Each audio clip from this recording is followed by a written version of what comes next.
Em Jeremias 29 a palavra nos diz, o profeta fala como boca de Deus: vocês virão a mim e orarão a mim e eu vos ouvirei.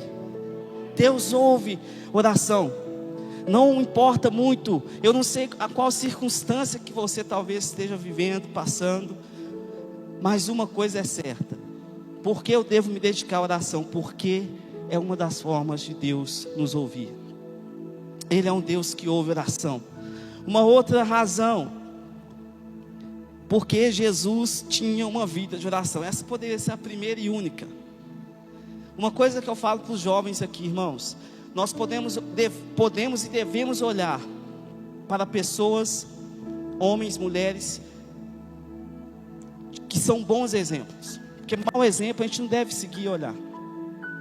Mas uma coisa que eu falo para essa juventude: Jesus, Ele é a referência, Ele é a base, Ele é a pedra angular, Ele é aquele que a gente vai olhar e falar assim: ó, vou seguir o que Ele está falando, o que Ele faria. O nosso lema é um lema imparáveis. Nós não somos os que retrocedem. Por quê? Porque nós precisamos ser imparáveis na busca pela presença de Deus, na vida de oração, na leitura da palavra, porque Jesus foi o imparável, irmãos. Porque Jesus deve ser a nossa referência. Porque Ele é a pedra angular.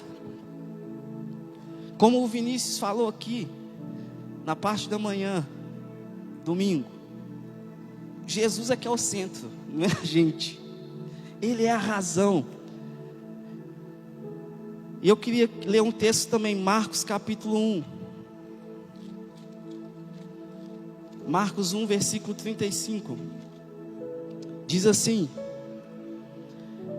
de madrugada, quando ainda estava escuro, Jesus levantou-se, saiu de casa e foi para um lugar deserto, onde ficou orando. Jesus orava, irmãos. Jesus orou no Monte das Oliveiras. Jesus orou em um lugar particular. Jesus orou pelos crentes. Orou por mim e por você, irmão. Está lá em João, abre aí, João 17, versículo 20. Olha só que texto maravilhoso.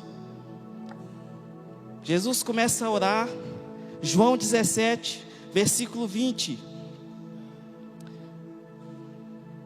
Abre aí que essa vale a pena.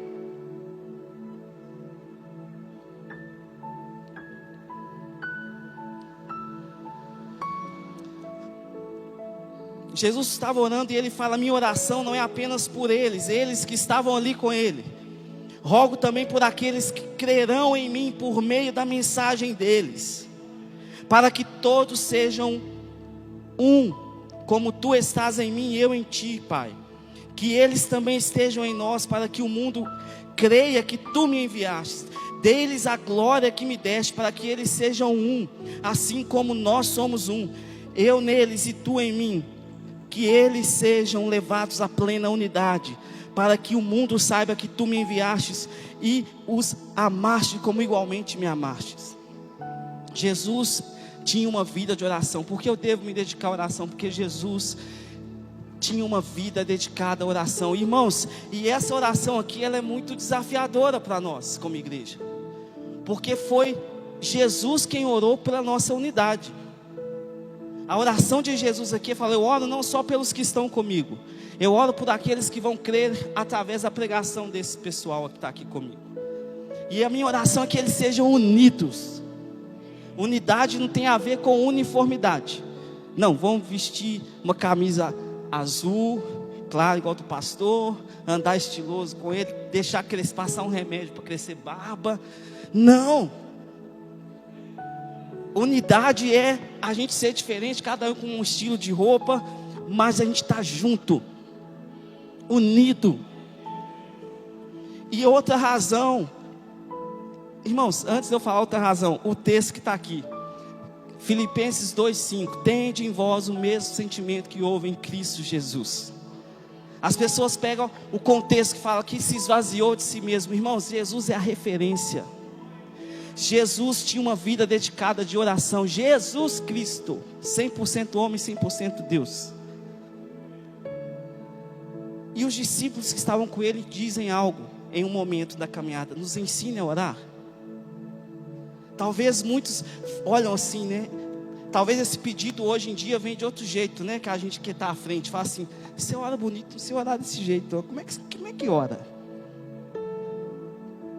E Jesus ensinou. A gente às vezes escandaliza de falar assim: não vou ensinar o pessoal a orar. Quantas vezes a gente ora aqui aquela oração que o pastor Márcio sempre faz: eu nunca mais serei o mesmo.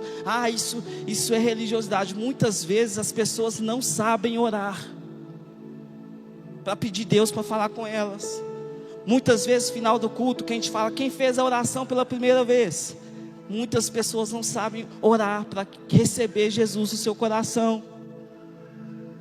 E Jesus ensinou. Jesus tinha uma vida dedicada de oração.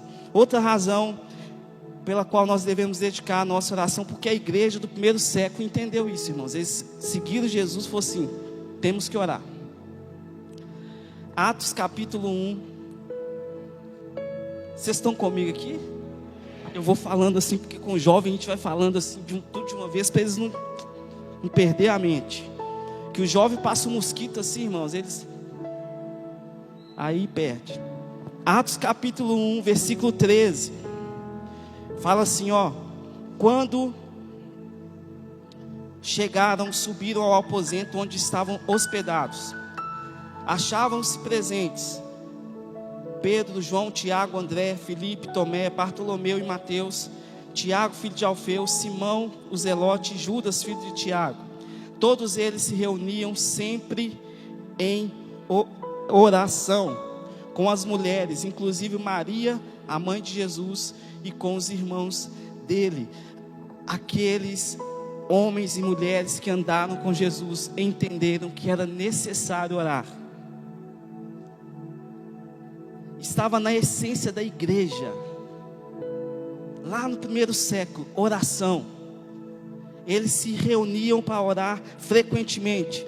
Um pouquinho mais para frente, Atos 6, versículo 3, vai dizer: irmãos, escolham entre vocês 7 homens de bom testemunho, cheios do Espírito e de sabedoria. Passaremos a eles essa tarefa e nos dedicaremos à oração e ao ministério da palavra.